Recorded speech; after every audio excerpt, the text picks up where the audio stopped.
بسم اللہ الرحمن الرحیم۔ السلام علیکم ناظرین، آپ دیکھ رہے ہیں یوٹیوب چینل۔ ناظرین، آج کی ویڈیو کا موضوع دو حصوں پر مشتمل ہے۔ پہلا حصہ قبر کی پکار۔ روایات سے معلوم ہوتا ہے کہ ہر شخص کی قبر کی جگہ پہلے سے متعین ہے۔ اللہ رب العزت نے تقدیر میں اسے لکھ دیا ہے۔ اللہ رب العزت کے علاوہ کسی اور کو معلوم نہیں ہے کہ فلاں انسان کہاں مرے گا اور کہاں دفن ہوگا۔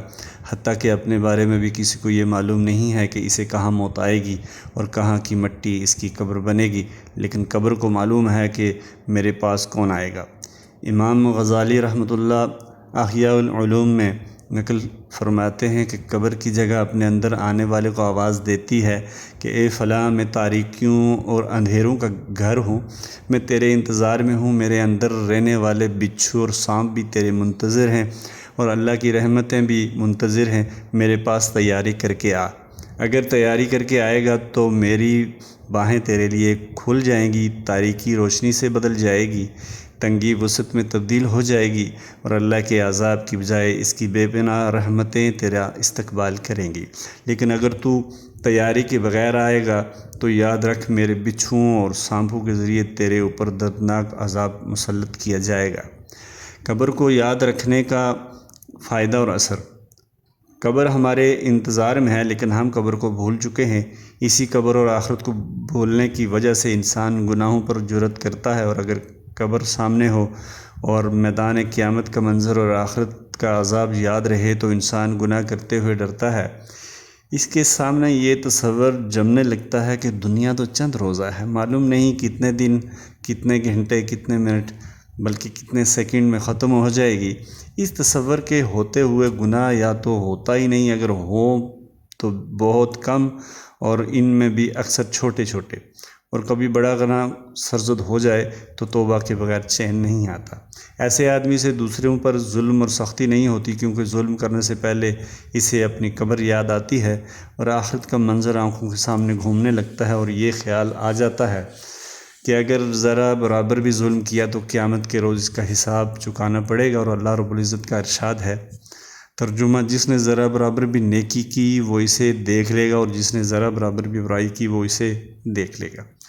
اور جسے اپنی قبر یاد نہ رہے، موت یاد نہ رہے، میدان حساب کا تصور مان پڑ جائے، پلسرات سے گزرنے کا منظر یاد نہ رہے، وہ گناہ پہ گناہ کرتا جاتا ہے اور مسلسل گناہوں کی طرف بڑھتا جاتا ہے۔ توبہ کی توفیق بھی نہیں ہوتی، یہاں تک کہ اچانک ملک الموت آ کر پکڑ لیتا ہے۔ اللہ تعالیٰ فرماتے ہیں قرآن مجید میں، ترجمہ ہے کہ میں اپنے نافرمان بندوں کو ڈھیل دیتا رہتا ہوں، میری تدبیر بہت مضبوط ہے۔ جب آدمی نافرمانی میں حد سے بڑھ جاتا ہے تو بعض مرتبہ اسے ڈھیل دی جاتی ہے، دیکھنے میں تو اس کے مال و اسباب میں اضافہ ہوتا ہے، عہدے بھی ملتے رہتے ہیں، ظاہری عزت بھی ملتی رہتی ہے۔ ان چیزوں کی وجہ سے وہ گناہوں میں اور مست ہو جاتا ہے، حالانکہ یہ اللہ تعالیٰ کی طرف سے ڈھیل ہوتی ہے، اور یہ ڈھیل اسی لیے دی جاتی ہے کہ ان سب گناہوں کے بدلے ایک ہی مرتبہ پکڑ لیا جائے، اور اللہ کی پکڑ ایسی سخت ہے کہ اسے کوئی توڑ نہیں سکتا۔ لہذا اگر ایک انسان گناہوں کے باوجود ڈرنے کی بجائے خوش ہوتا ہے اور مزید آگے بڑھتا ہے تو سمجھو کہ یہ اللہ تعالیٰ کی طرف سے ڈھیل ہے، اور جسے یہ یاد رہے کہ کل بھی زندہ رہوں گا یا نہیں، تو وہ آج کے لیے اتنے لوگوں سے کیوں جھگڑے گا، لوگوں پر ظلم کیسے کرے گا، حرام کیوں کھائے گا۔ وہ یہ تو دیکھے گا کہ اگر میں نے حرام کھا لیا اور کل میں رخصت ہوں گا تو کس کے کام آئے گا، کیونکہ دنیا سے جاتے وقت تو سب مال و اسباب یہی چھوڑ جاؤں گا، اور میرے کام نہیں آئے گا وہ سب کچھ، بلکہ دوسروں کے استعمال میں آئے گا، بیوی بچوں کے کام آئے گا، رشتہ دار اور وارثوں کے کام آئے گا۔ حرام کھانے کی وجہ سے اس کی دنیا بھی خراب ہوگی، اور حرام کھانے کی وجہ سے اس کو آخرت میں عذاب بھی ہوگا۔ معلوم ہوا کہ سارے گناہوں کی اصل بنیاد موت کو بھولنا ہے۔ اسی لیے جناب رسول اللہ صلی اللہ علیہ وآلہ وسلم نے ارشاد فرمایا، ترجمہ: لذتوں کو توڑ دینے والی یعنی موت کو کثرت سے یاد کیا کرو۔ واقعہ بھی یہ ہے کہ موت کے آتے ہی دنیا کی ساری لذتیں دھری کی دھری رہ جاتی ہیں، سب سامان عیش و راحت یہی رہ جائے گا، خود انسان اکیلا چل بسے گا۔ پھر موت کی سختی بھی اس قدر شدید ہے کہ انسان برداشت سے باہر ہے۔ چنانچہ بعض روایات سے معلوم ہوتا ہے کہ گناہگار انسان کی روح اس طرح قبض کی جاتی ہے جیسے زندہ جانور کی کھال کتر کتر کر اتاری جاتی ہے۔ تو جس طرح ایسے جانور کو تکلیف ہوتی ہے، اسی طرح کی تکلیف گناہگار انسان کو موت کے وقت ہوتی ہے، اور بعض روایات سے معلوم ہوتا ہے کہ یہ تکلیف اس قدر شدید ہوتی ہے جیسے کانٹے دار جھاڑی پر ململ کا باریک کپڑا ڈال دیا جائے اور پھر اس کپڑے کو جو جھاڑی میں پوری طرح پھنس چکا ہو کھینچا جائے تو اس باریک کپڑے پر جو تباہی پھیلتی ہے وہ حالت گناہگار انسان کی ہوتی ہے۔ ابتدائی تخلیق کے مراحل، یہ روح جو ہمارے جسموں میں ہے یہ اس وقت ہمارے اندر آ گئی تھی جب ہمیں ماں کے پیٹ میں آئے ہوئے صرف چند مہینے ہوئے تھے۔ اس سے قبل انسان ماں کے جسم میں ایک نطفہ تھا۔ نطفے کو جمے ہوئے خون کے لوتھڑے میں تبدیل کیا گیا، پھر اس لوتھڑے کو گوشت بنایا، پھر اس گوشت کے اندر ہڈیاں بنائیں، پھر ہڈیوں میں گوشت چڑھایا۔ جب پورا جسم بن گیا تو پھر اس میں روح ڈال دی گئی۔ قرآن مجید میں ارشاد باری تعالیٰ ہے ترجمہ، اور پھر بنایا اس بوند سے جمع ہوا لہو، پھر بنائی اس جمے ہوئے لہو سے گوشت کی بوٹی، پھر بنائی اس بوٹی سے ہڈیاں، پھر پہنایا ان ہڈیوں پر گوشت، پھر اٹھا کھڑا کیا اس کو کہ ایک نئی صورت میں۔ خلقاً آخر سے مراد وہ روح ڈالنا ہے، گویا اس سے پہلے صرف ماں کے مادہ کے اندر کارروائی ہو رہی تھی، اب اس مادے میں روح بھی پڑ چکی ہے۔ روح آنے کے بعد اس سے زندگی کے افعال سرزد ہونے لگتے ہیں۔ چنانچہ اب بچہ سانس بھی لیتا ہے، ماں کی غذا کے ساتھ غذا بھی کھاتا ہے، ماں کے پیٹ کے ساتھ پانی بھی پیتا ہے۔ یہ ساری کاروائیاں 3 پردوں کے اندر ہوتی ہیں۔ پھر 5 ماہ تک مزید ماں کے پیٹ کے اندر رہنے کے بعد وہ باہر کی دنیا میں آتا ہے، اور باہر آیا ادھر ماں کی چھاتیوں میں دودھ آ گیا۔ اس سے پہلے ماں کی چھاتیوں میں دودھ نہیں تھا، کیونکہ اس سے پہلے اسے ماں کی چھاتی کے دودھ کی ضرورت نہ تھی۔ اب جو ہی یہ باہر پہنچا تو اس کی غذا کا مسئلہ پیدا ہوا، تو رب کریم نے اس کی ماں کی چھاتیوں کو دودھ سے بھر دیا۔ یہ اللہ تعالیٰ کی شان ربوبیت ہے۔ چوتھے ماہ کے بعد سے آنے والی روح کسی کے جسم سے 6 ماہ بعد نکال دی جاتی ہے، کسی سے 6 سال بعد جدا کر لی جاتی ہے، اور کسی کے اندر 70 سال تک رہتی ہے۔ جو دن اور سانس وہ اپنے ساتھ لایا تھا، اس کے پورے ہونے پر یہ روح اس کے جسم سے نکال دی جاتی ہے۔ جب انسان مر جاتا ہے تو اس کا جسم ایک ڈھانچے کی صورت اختیار کرتا ہے۔ موت کے بعد اگرچہ اس کے جسم کے کسی عضو میں بال برابر بھی کم نہیں آتی، ذرا برابر وزن کم نہیں ہوتا، لیکن وہ انسان نہیں، لاش بن گیا، یہ آدمی نہیں رہا، مردہ بن گیا۔ اس کی ملکیت میں جو مال و اسباب اور جائیداد تھی وہ سب اس کی ملکیت سے نکل گئی۔ دنیا کے تمام قوانین یہی کہتے ہیں کہ اب اس کی ملکیت میں کچھ بھی باقی نہیں رہا، اور جو کچھ کمایا تھا وہ اس کا نہیں رہا۔ دستخط تو وہ کر ہی نہیں سکتا، انگوٹھا بھی خود نہیں لگا سکتا، لیکن اگر کوئی دوسرا شخص اس کا انگوٹھا لے کر کسی کاغذ پر لگا لے اور تاریخ بھی ڈال دے تو یہ نشان بھی دنیا کی کوئی عدالت تسلیم نہیں کرے گی، کیونکہ یہ وہ نہیں رہا جو پہلے تھا۔ معلوم ہوا کہ انسان جسم اور روح دونوں کے مجموعے کا نام ہے۔ جب سے یہ دونوں ہیں تو انسان ہے، اس کے بعد وہ ایک لاشا ہے۔ موت کی سختی سے پناہ مانگنے کی تلقین، تو وہ روح جو ایک عرصے تک ہمارے جسموں کے اندر رہتی ہے، جسم کی رگ رگ میں سمائی ہوتی ہے، ریشے ریشے میں پیوست ہوتی ہے، جب یہ جدا ہوتی ہے تو تکلیف بہت ہوتی ہے، اس لیے اس تکلیف سے پناہ مانگنے کی تعلیم دی گئی ہے۔ رسول اللہ صلی اللہ علیہ وسلم اپنے مرض الموت میں یہ دعا فرماتے، ترجمہ: اے اللہ، موت کی سختیوں اور تکلیفوں میں میری مدد فرما۔ روح جسم سے بالکلیہ لا تعلق نہیں ہوتی، لیکن روح جدا ہونے کے بعد جسم سے بالکل غیر متعلق نہیں ہو جاتی۔ جب انسانی جسم کو قبر میں رکھا جاتا ہے تو روح کا تعلق پھر اس سے قائم ہو جاتا ہے، اور جسم کو جو عذاب ہوتا ہے اس کی روح تکلیف محسوس کرتی ہے، اور روح پر جو تکلیف ہوتی ہے اس کے اثرات جسم پر بھی ہوتے ہیں، اور اگر انعامات ہوں تو پھر اس کا تعلق بھی جسم اور روح دونوں کے ساتھ ہوتا ہے۔ یہاں بھی جو بھی آیا جانے کے لیے آیا، یہ سارا منظر ہم میں سے ہر ایک کے ساتھ پیش آنے والا ہے۔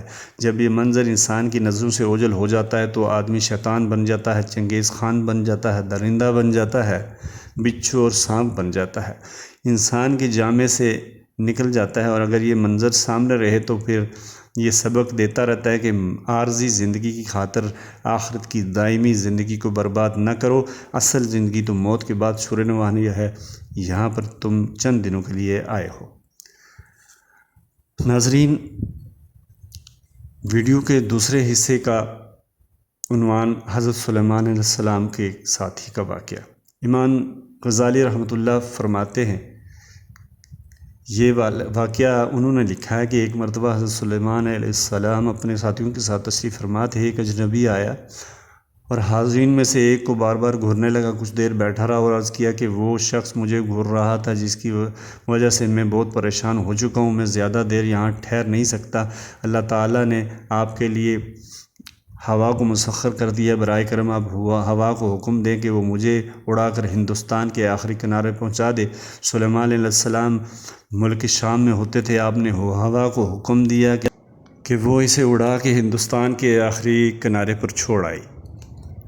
اگلے دن وہ اجنبی پھر آیا۔ حضرت سلیمان علیہ السلام نے اس سے پوچھا کہ کل تم ہمارے ایک ساتھی کو گھور رہے تھے، کیا بات تھی؟ وہ بولے کہ میں ملک الموت یعنی موت کا فرشتہ ہوں۔ کل جب یہاں آیا تو مجھے یہ دیکھ کر بہت حیرت ہوئی کہ یہ شخص یہاں ملک شام میں بیٹھا ہوا ہے اور مجھے آج آدھی رات کے وقت ہندوستان کے آخری کنارے پر اس کی روح قبض کرنی ہے۔ اللہ تعالیٰ کی طرف سے مجھے یہ حکم ملا ہے اور وہ مجھے ہندوستان کے آخری کنارے پر ملے گا، وہاں میں اس کی روح قبض کر لوں۔ اس حیرت کی وجہ سے میں اسے گھور رہا تھا، جب میں وہاں پہنچا تو وہ وہیں موجود تھا۔ موت ایک یقینی چیز ہے۔ موت کا وقت تو بہرحال مقرر اور طے شدہ ہے۔ اس طے شدہ وقت میں ایک سیکنڈ کے ہزارویں حصے کے وقت تاریخ میں تاخیر نہیں ہو سکتی اور جلدی بھی نہیں ہو سکتی، اور اتنی یقینی چیز ہے موت کی دنیا کے کسی مذہب کو اس سے اختلاف نہیں، کسی فلسفے اور سائنس کو اس سے اختلاف نہیں، کوئی شخص اس کا منکر نہیں، لیکن اس سب کے باوجود اکثر لوگ اسے بھولے ہوئے ہیں۔ اپنے پیاروں کو کندھا دیتے ہیں لیکن یہ بھول جاتے ہیں کہ ایک روز انہیں بھی کندھا دیا جائے گا۔ کتنوں کی نماز جنازہ میں شریک ہوتے ہیں لیکن یہ تصور جاگزی نہیں ہوتا کہ ایک روز ان کی نماز جنازہ بھی ادا کی جائے گی۔ ہم نے کتنوں کو اپنے ہاتھوں سے قبر میں اتارا ہے، کتنوں کی قبر پر مٹی ڈالی ہے، اس کے مرنے پر ہفتوں، مہینوں اور برسوں تک روتے بھی رہے، لیکن پھر اس موت کو بھول جاتے ہیں جو ہمارے پاس بھی آنے والی ہے، اور اسی بھول کی وجہ سے سارے جرائم واقع ہوتے ہیں۔ اور اگر یہ موت یاد رہے تو دنیا میں امن و امان قائم ہو جائے گا، قتل و غارت گری خاتمہ ہو جائے گا، اس کا ظلم و ستم مٹ جائے گا، لوگوں کو اس کے حقوق ملیں گے، کوئی کسی کا حق نہیں مارے گا، اگر کبھی مارے گا بھی تو زیادہ نہیں مارے گا، دیر تک نہیں مارے گا، بالآخر اسے واپس کرنے کی توفیق ہوگی۔ حکیم الامت حضرت تھانوی رحمۃ اللہ فرماتے ہیں کہ موت کا مراقبہ کیا کرو۔ موت کے مراقبے کا مطلب یہ ہے کہ اپنی موت کا تصور جمایا کرو۔ اس کا ذکر بھی اور طریقہ بھی فرمایا، وہ یہ کہ روزانہ کسی وقت، مثلا رات کو لیٹے وقت یا صبح اٹھنے کے وقت یا بیچ کسی وقت فرصت ملے 2-4 منٹ اپنی موت کا تصور کیا کرو۔ 3-4 منٹ بھی بہت ہیں، اس لیے کہ تصور کی رفتار بہت تیز ہے، اس کے برابر کوئی رفتار ابھی تک دریافت نہیں ہوئی، روشنی کی رفتار سے بھی زیادہ تیز ہو۔ تصور اس طرح کرو کہ یہ سوچو کہ ایک وقت ایسا آنے والا ہے جب میری قبر قریب ہوگی اور کھودی جائے گی، میری موت آئے گی، میرے رشتے دار، عزیز و اقارب، بہن بھائی، ماں باپ، بیوی بچے میری زندگی سے مایوس ہو چکے ہوں گے اور بے کسی کے عالم میں مجھے دیکھ کر رو رہے ہوں گے۔ اسی حالت میں میری روح نکال دی جائے گی، ملک الموت میری روح میرے جسم کے ریشے ریشے نکالیں گے، پورے گھر میں سوگ ہوگا، لوگوں کو اطلاع دی جائے گی، نہلانے والے، غسل دینے والے سب آئیں گے، پھر مجھے نہلایا جائے گا، غسل دیا جائے گا، کفن پہنایا جائے گا، کفن میں لپیٹ کر میرے جنازہ اٹھایا جائے گا۔ جس طرح اب تک میں دوسروں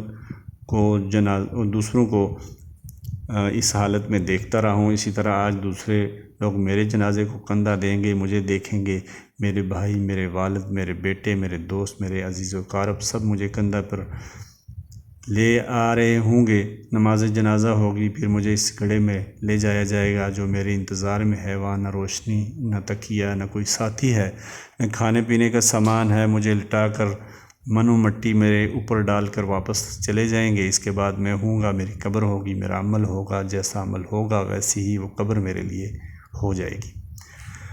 مراقبہ موت کا ثمرات، اگر ہم روزانہ یہ مراقبہ کرنے لگیں اور صرف 2-3 منٹ کا عمل ہے تو رسول اللہ صلی اللہ علیہ وآلہ وسلم کی اس ارشاد کی بھی تعمیل ہو جائے گی کہ لذتوں کو توڑ دینے والی چیز کا کثرت سے ذکر کیا کرو، اور چند ہی دنوں میں آپ محسوس کریں گے آپ کی زندگی خوشگوار ہو گئی ہے اور اس میں خوشگوار تبدیلی آ رہی ہے، اور آپ کے والدین، بہن بھائی، بیوی، بچے محسوس کریں گے کہ آپ کے اندر ایک انقلاب رونما ہو چکا ہے اور آپ ایک عظیم اور محبوب انسان بنتے جا رہے ہیں، آپ کی ہر دل عزیزی بڑھتی جا رہی ہے۔